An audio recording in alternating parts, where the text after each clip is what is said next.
चुनो सही।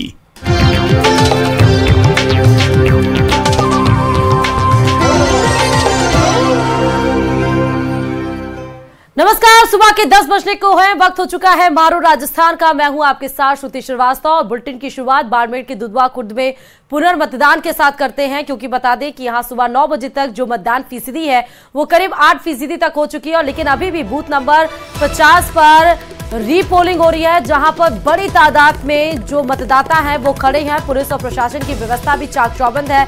जिला निर्वाचन अधिकारी एसपी बूथ पर पहुंच चुके हैं। मतदान की व्यवस्थाओं का वहां पर जायजा लिया जा रहा है। ये आपको बूथ संख्या 50 की तस्वीरें दिखा रहे हैं, जहां पर फिर से रीपोलिंग हो रही है। लंबी कतारें मतदाताओं की लगी हैं और सुबह अभी तक की अगर हम आंकड़े बताएं, जो सुबह 7 बजे से जहां पर मतदान शुरू हुआ है वहां पर 8% अभी तक मतदान हो चुका है। जिला निर्वाचन अधिकारी और एसपी वहां पर बूथ पर पहुंच चुके हैं। व्यवस्थाओं का जायजा लिया जा रहा है। रीपोलिंग यहां पर हो रही है। बाड़मेर के दुधवा खुर्द में फिर से मतदान किया जा रहा है।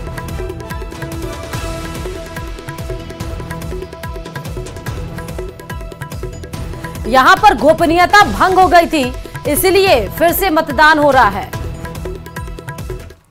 बाड़मेर जिले के चौहटन विधानसभा क्षेत्र के दुधवा खुर्द के अंदर मतदाताओं की गोपनीयता भंग होने के बाद में यहां पर आज सुबह 7 बजे से मतदान वापस शुरू हुआ है। और आप देख सकते हैं, मैं कैमरामैन को कहूंगा कि यह लंबी लंबी कतारें बताए कि किस तरीके से सुबह से 7 बजे से यहाँ पर महिलाओं की लंबी लंबी कतारें लगी हुई है, तो इसके साथ ही साथ जो पुरुष है उनकी भी लंबी लंबी कतारें चल रही है। और यहाँ पर कानून व्यवस्था के लिए कड़ी सुरक्षा व्यवस्था की गई है। चप्पे चप्पे के ऊपर पुलिस बल तैनात किया गया है, ताकि कोई भी किसी भी तरीके का यहाँ पर व्यक्ति नहीं पहुंचे। कुछ मतदाता यहाँ पर खड़े। क्या नाम है आपका भाई साहब? ओम सिंह जी, किस तरीके का मतदान चल रहा है यहाँ पर?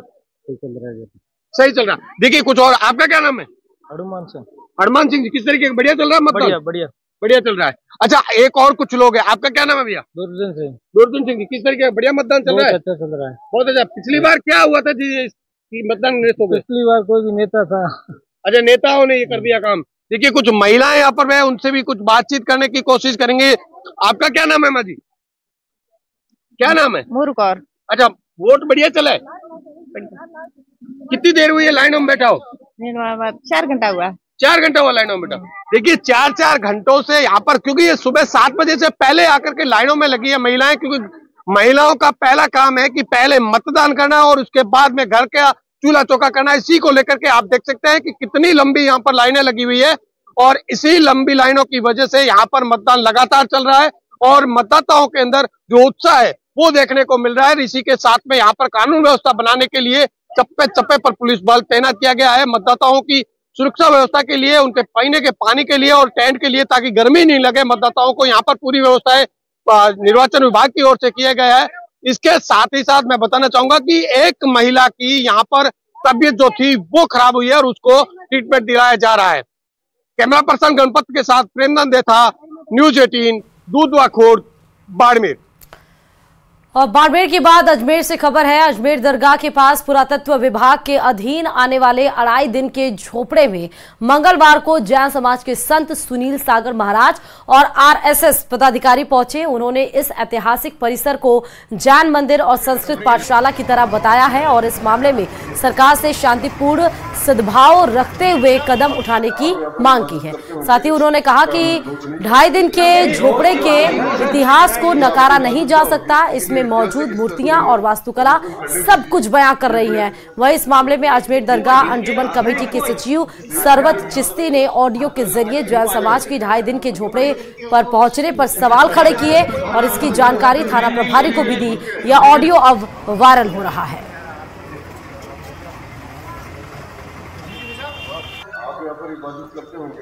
देखिए, सरकारों को भी इस तरह से सोचना चाहिए और समाज तो आज हमारे साथ था, प्रत्येक वर्ग के युवा थे साथ में और सबों की भावना है कि बिना उपद्रव के आपसी समझदारी से बैठ कर के इन मसलों पर चर्चा की जाए और जो चीज़ें जैसी रही हैं पहले उनको वापस वैसा किया जाए।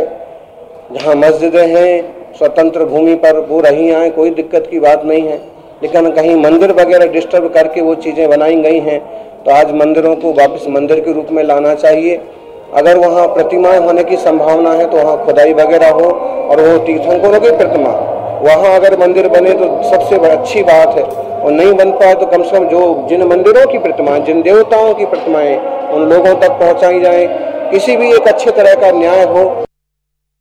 मैंने सीआई साहब को ये 2.5 दिन की झोपड़े की बात नोटिफाई करा दी है कि ये इस तरह के लोग बिना कपड़े पहने कैसे 2.5 दिन के झोपड़े में गए। अंदर मस्जिद थी, बिना कपड़े के ये लोग वहाँ पहुँच गए, जैनी मुनि लोग। ये चीज़ हमें नागवार गुजरी है। मैंने अपना प्रोटेस्ट, एक पीसफुल प्रोटेस्ट, एक साइलेंट प्रोटेस्ट मैंने दर्ज करा। तो इस बीच बड़ी खबर यह है कि मुख्यमंत्री भजनलाल शर्मा तेलंगाना दौरे पर हैं। आज सुबह 9 बजे वो हैदराबाद से गगन पहाड़ के लिए रवाना हो चुके हैं। बीजेपी प्रत्याशी कोंडा विश्वेश्वर रेड्डी के लिए वहां पर वो चुनाव प्रचार करेंगे। गगन पहाड़ में चाय पर चर्चा कार्यक्रम भी शामिल होंगे और 7 बजे मलकजगिरी के कार्यक्रम में भी शिरकत करेंगे। बीजेपी प्रत्याशी के पक्ष में प्रवासी सम्मेलन में भी शिरकत करेंगे मुख्यमंत्री भजनलाल शर्मा। तो तेलंगाना के दौरे पर है, 3 दिवसीय दौरा ये बताया जा रहा है। 9:15 पर हैदराबाद से गगन पहाड़ के लिए रवाना हो गए हैं। वहां पर बीजेपी प्रत्याशी के पक्ष में वोट की अपील करेंगे। प्रवासी जो सम्मेलन है उसमें शिरकत करेंगे। 7 बजे हम अगर बात करें तो मलकजगिरी कार्यक्रम में भी शिरकत करेंगे सीएम भजनलाल।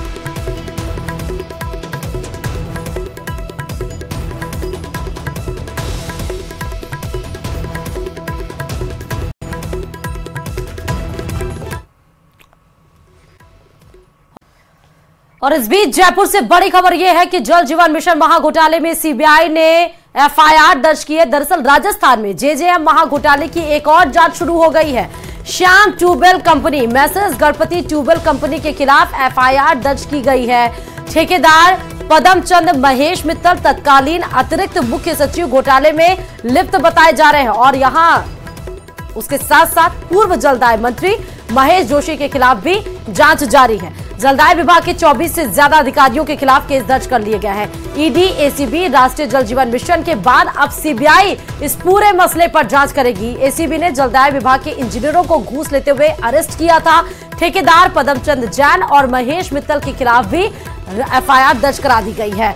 जेजेएम घोटाले में जलदाय विभाग के अधिकारी भी सीबीआई जांच के दायरे में है और 900 करोड़ के घोटाले में सीबीआई अब नए सिरे से सारी जांचों को फिर से करेगी। खबर पर संवाददाता ज्यादा जानकारी के साथ राकेश जुड़ चुके हैं। राकेश, जेजेएम महाघोटाले में नए सिरे से कह सकते हैं स्टार्टिंग पॉइंट से अब फिर से पूरी कार्रवाई सीबीआई के हाथों में। बिल्कुल, देखिए पिछली कांग्रेस सरकार के कार्यकाल में राजस्थान में सीबीआई की कार्रवाई पर रोक थी, इसलिए जल जीवन मिशन घोटाले की जो है जांच जो है सीबीआई नहीं कर सकी थी। लेकिन अब सरकार बदलने के साथ ही चूंकि प्रधानमंत्री नरेंद्र मोदी ने राजस्थान में चुनावी सभा में भ्रष्टाचार के प्रति जीरो टॉलरेंस का जो एक वादा किया था और इसी वादे के अनुसार अब सीबीआई ने जेजेएम घोटाले में एफआईआर दर्ज की है। और इस एफआईआर में सबसे बड़ी बात यह है कि जो एसीबी, राष्ट्रीय जल जीवन मिशन और ईडी ने जो मुकदमे दर्ज किए हैं वो सभी अधिकारी, कर्मचारी, पूर्व जलदाय मंत्री, उनके खिलाफ ये एफआईआर दर्ज हुई है। और अब सीबीआई इसमें नए तथ्यों को खंगालेगी कि जिन अधिकारियों ने जल जीवन मिशन के जो टेंडर जारी किए थे, चूंकि ईडी के पास जो है भ्रष्टाचार के मामलों में गिरफ्तारी के प्रावधान नहीं है, लेकिन सीबीआई के पास भ्रष्टाचार अनियमितताओं के मामले में गिरफ्तारी के प्रावधान है। CBI prevention of money laundering act के अलावा अन्य धाराओं में भी गिरफ्तारी कर सकती है। ऐसे में जो भ्रष्टाचारी हैं उनकी अभी तक जल जीवन मिशन के घोटाले में गिरफ्तारी नहीं हुई, लेकिन अब सीबीआई की एंट्री के बाद निश्चित ही ऐसे अधिकारियों की गिरफ्तारी सुनिश्चित है और अब सीबीआई पूरी मामले की गहनता से जांच करेगी। देखना है कौन कौन से और नए अधिकारी अब सीबीआई की जांच के दायरे में आते हैं, क्योंकि बड़े जो ऐसे अधिकारी हैं जिन्होंने टेंडर जारी किए, जिन्होंने नियम विरुद्ध तरीके से भुगतान किया और जो जिस तरीके से जो बिल ठेकेदार के दफ्तर में बनाए गए, उनके खिलाफ कार्रवाई अभी तक ना तो ईडी ने की ना एसीबी ने की। अब जो सीबीआई इस जांच में किस तरीके से करती है, कौन से नए सिरे से और अन्य अधिकारियों को जांच के दायरे में लेती है, ये देखने वाली बात होगी। बिल्कुल राकेश, क्योंकि 900 करोड़ घोटाला भी निकल कर ये फिलहाल सामने आया ईडी और एसीबी की कार्रवाई में, लेकिन सीबीआई जब जांच करेगी तो देखना होगा कितने करोड़ों का घोटाला और होता है। बहुत बहुत शुक्रिया तमाम जानकारी देने के लिए। लेकिन बड़ी बात, राजस्थान में जो मंत्री रह चुके हैं उनके ऊपर भी गाज गिरने वाली है। और एक और बड़ी खबर बारां से आपको बता रहे इस बीच, जहां बेटे ने मां बाप को मौत के घाट उतार दिया। धारदार हथियार से बेटे ने मां बाप पर हमला किया। मां बाप को मारकर बेटा थाने पहुंच गया। बारां शहर के नाकोड़ा कॉलोनी का यह पूरा मामला है। घटना के कारणों का अभी तक खुलासा नहीं हो पाया कि आखिर बेटा हत्यारा क्यों बन गया मां बाप का। एसपी, एएसपी, कोतवाली, एसएचओ सब मौके पर पहुंच गए हैं। घटने के मुआयना कर रहे हैं कि आखिर क्या ऐसी बड़ी वजह रही कि बेटे को मां बाप को मौत के घाट उतारना पड़ा। भरसक कार्रवाई में जो भी कारण होगा वो जल्द ही पता चल जाएगा। लेकिन इस बीच बारां से बड़ी खबर है, धारदार हथियार से बेटे ने मां बाप पर हमला करके मौत को घाट उतार दिया और साथ ही सीधे थाने पे पहुंच गया। लेकिन अभी एसपी, एएसपी, कोतवाली, एसएचओ सब मौके पर पहुंच गए, लेकिन अभी मौत के कारण का खुलासा नहीं हो पाया है। बड़ी खबर आपको इस बीच में बारां से बता रहे हैं, जहां पर एक बेटा मां बाप को मौत के घाट उतारा। खुद उसने धारदार हथियार से मां बाप के ऊपर वार किए और उसके बाद वो थाने पहुंच गया।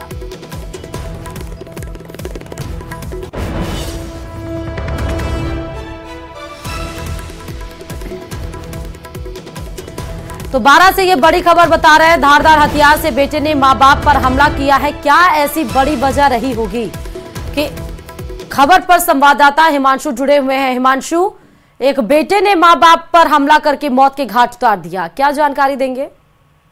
देखिए, माँ बाप का कत्ल, रिश्तों का कत्ल निश्चित तौर पर हिला देने वाली घटना है। निसंस तरीके से कोई बेटा आखिर कैसे उस माँ का कत्ल कर सकता है, उस पिता का कत्ल कर सकता है जिन्होंने उसे जन्म दिया। बारां का ये पूरा की पूरा मामला है, बारां की नाकोड़ा कॉलोनी का ये मामला है। देर रात ये जो कह सकते हैं कि कलयुगी बेटा है, उसने अपने माँ बाप की नृशंस तरीके से हत्या कर दी। बताया जा रहा है कि जो हाथ में आया, घर के अंदर जो था, चाहे चाकू हो, चाहे डंडा हो, चाहे पत्थर हो, हर तरह से वार उनके जरिए किए गए। दर्जनों वार अपने माँ बाप पर करते हुए उन्हें मौत के आगोश में सुला दिया और फिर खुद थाने पहुंच गया। फिलहाल जो वजह निकल करके आई है वो पारिवारिक विवाद के साथ में संपत्ति का विवाद निकल करके आया है। और अब इस पूरे घटनाक्रम के बाद में निश्चित तौर पर जो तमाम पुलिस के आला अधिकारी हैं वो मौके पर मौजूद हैं। खुद जो बारां शहर पुलिस अधीक्षक, अतिरिक्त पुलिस अधीक्षक, तमाम जो पुलिस अधिकारी हैं वो मौके पर हैं। मौके पर एफएसएल की जो टीम है वो पहुंची है। इसके साथ में जो तमाम तथ्य हैं मौके से जुटाए जा रहे हैं और भी क्या वजह रही उन सभी की पड़ताल की जा रही है। फिलहाल जो कलयुगी बेटा है उस सलाखों के पीछे ले लिया गया है। कड़ी कार्रवाई जो है इस पूरे मामले में की जा रही है। इन सब के साथ में मौके से साक्ष्य जुटाए जा रहे हैं और अब इसके बाद में जो माँ बाप है उनका पोस्टमार्टम करवाया जाएगा। लेकिन निश्चित तौर पर हिला देने वाली घटना, रिश्तों के कत्ल की घटना और कलयुगी बेटे ने नृशंस तरीके से हत्या कर अपने माँ बाप को मौत। आरोपी की उम्र क्या होगी लगभग हिमांशु? देखिए, आरोपी की उम्र की बात करें तो ये 50 साल का 70 के करीब है। दोनों बुजुर्ग थे, बीमार रहते थे, बीमार अवस्था में रहते थे और ऐसे में इस शख्स को का जो दिमाग है वो किस हद तक घूमा कि देखिए अपने माँ बाप का कत्ल कर गया। और दूसरी महत्वपूर्ण बात ये कि बताया यही जा रहा है प्राथमिक तौर पर, जो वजह समझ कर निकल करके आई है कि संपत्ति को लेकर के लंबे समय से विवाद चल रहा था जिस पर कोई सहमति नहीं बन रही थी और ऐसे में इसने तरह का कदम उठाया। नहीं हिमांशु, एक बात और स्पष्ट करिए, कत्ल करने के बाद वो खुद थाने में गया? देखिए, फिलहाल कत्ल करने के बाद में निश्चित तौर पर थाने में गया है। थाने में जाकर के इसने अपना गुनाह कबूला है। शायद घटनाक्रम को अंजाम देने के बाद में एहसास हुआ हो अपनी गलती का और उस गलती को लेकर के पहुंच गया। लेकिन क्या कहा जाता है कि अब पछताए क्या हो जब चिड़िया चुग गई खेत। तो यही है कि घटना घट गई। माँ बाप अब नहीं है इस दुनिया में, अपने ही माँ बाप को अपने हाथों से इस शख्स ने मार दिया। और अब इस पूरे मामले में पुलिस, एफएसएल की टीम जांच कर रही है। जांच के साथ में पोस्टमार्टम माता पिता का करवाया जा रहा है और तमाम साक्ष्य जुटाए जा रहे हैं। घर में उस समय 3 ही लोग रहते हैं हिमांशु? नहीं, देखिए जानकारी जो मिली है पूरा की पूरा ये परिवार साथ में रहा करता था। ये शख्स जिसने माँ बाप की हत्या की ये शादीशुदा है। ठीक है, बहुत बहुत शुक्रिया हिमांशु तमाम जानकारी देने के लिए। अपडेट लेते रहेंगे आपसे इस खबर पर। फिलहाल ये बड़ी खबर आपको बारा से बता रहे थे, जहां एक बेटे ने अपने मां बाप को धार हथियार से मौत के घाट उतार दिया। वजह क्या है, पारिवारिक वजह फिलहाल बताई जा रही है, लेकिन कार्रवाई के बाद ही पता चल पाएगा कि आखिर क्या ऐसा कारण था जिस वजह से ऐसी नृशंस हत्या करनी पड़ी। खबरों में आगे बढ़ते हुए बताते चले कि लोकसभा चुनाव को लेकर बीजेपी कांग्रेस के बीच जुबानी जंग लगातार तेज हो रही है। बीजेपी की ओर से 400 पार का नारा लगाया जा रहा है और इसी से जुड़ा एक वीडियो कांग्रेस प्रवक्ता सुप्रिया श्रीनेत ने अपने एक्स अकाउंट पर शेयर किया, जिसमें दिया कुमारी 400 से ज्यादा सीटों से जुड़ रहा एक वक्तव्य दे रही हैं। दिया कुमारी के इस बयान को लेकर कांग्रेस की राष्ट्रीय प्रवक्ता सुप्रिया श्रीनेत ने जमकर घेरा है।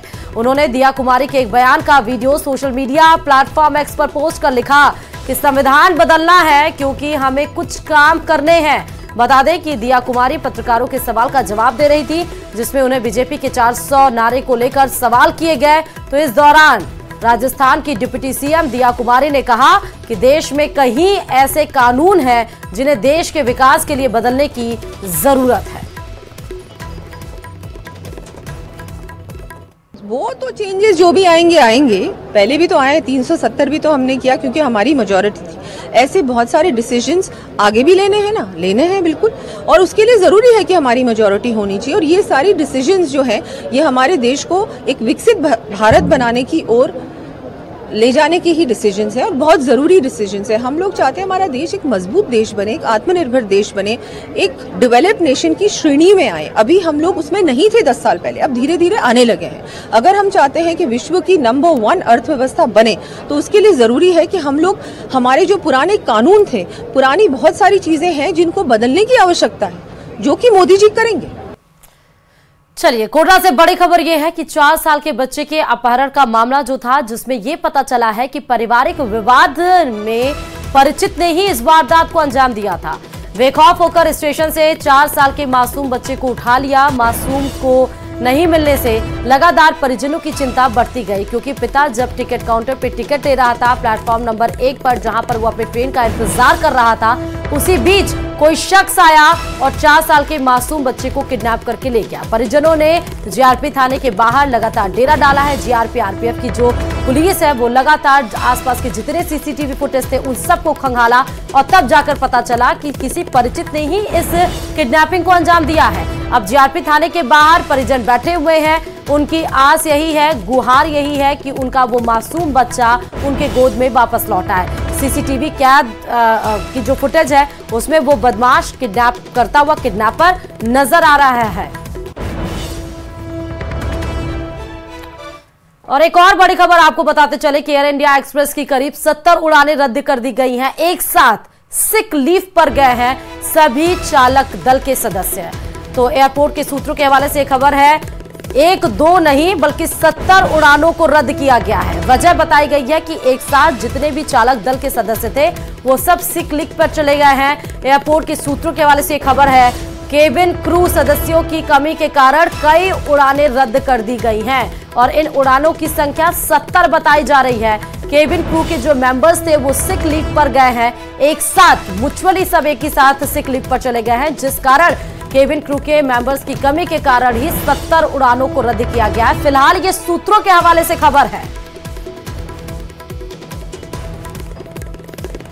तो एयर इंडिया एक्सप्रेस की 70 उड़ानों को किया गया है रद्द। बड़ी खबर इस बीच आपको बता रहे हैं। और बीकानेर के श्री डूंगरगढ़ से भी एक बड़ी खबर है, जहां पर अतिक्रमण हटाने की कार्रवाई के दौरान चाकू निकाल लिया गया। दरअसल पुलिस ने आरोपी दुकानदार को गिरफ्तार भी कर लिया है। दुकानदार नरेंद्र ने हाथ की नसें काटने की धमकी दी, क्योंकि वहां अतिक्रमण को हटाने के लिए पुलिस कार्रवाई कर रही थी। दुकानदार है कि पुलिस से भिड़ गया, ये आपको तस्वीरें भी दिखा रहे हैं। वहां पर उसने पुलिस को धमकी देते हुए चाकू निकाला और दुकानदार की दुकान ना हटाई जाए, अतिक्रमण के खिलाफ एक्शन ना लिया जाए, इसलिए पुलिस को धमकी देते हुए उसने हाथ की नस काटने की धमकी दी। अतिक्रमण रोधी दस्ते प्रशासन से उलझने पर शांति भंग में अरेस्ट भी कर लिया गया है। सोमवार को कार्रवाई के दौरान दुकानदार ने यह हंगामा किया था। धौलपुर से भी बड़ी खबर है, सड़कों पर कलेक्टर श्रीनिधि बीटी उतर गए हैं। शहर में हो रहे अवैध अतिक्रमण को लेकर ये बड़ी कार्रवाई को अंजाम दिया गया है। नगर परिषद की टीम अतिक्रमण के खिलाफ बड़ी कार्रवाई कर रही है। अतिक्रमण को हटाने के खिलाफ ये बड़ी कार्रवाई की जा रही है। कलेक्टर श्रीनिधि बीटी कार्रवाई के दौरान उनके साथ मौजूद सिटी जुबली हॉल से शुरू हुआ अभियान। नालों में गंदगी होने को लेकर ये नाराजगी जताई गई। नालों से अतिक्रमण हटाने के नगर परिषद कमिश्नर को निर्देश भी दिए गए हैं। आज हाईकोर्ट के आदेश के अनुसार जो रास्ते और नाले पे जो भी अतिक्रमण है उसको अवलोकन किया और शहर में जो सफाई व्यवस्था और जो बारिश में जल भराव की जो समस्या है उसको लेके अवलोकन किया और जगह जगह जो साफ सफाई और रुकते हैं छोटे से ब्रेक के लिए। खबरों का सिलसिला जारी है, देखते रहिए न्यूज़ 18 राजस्थान।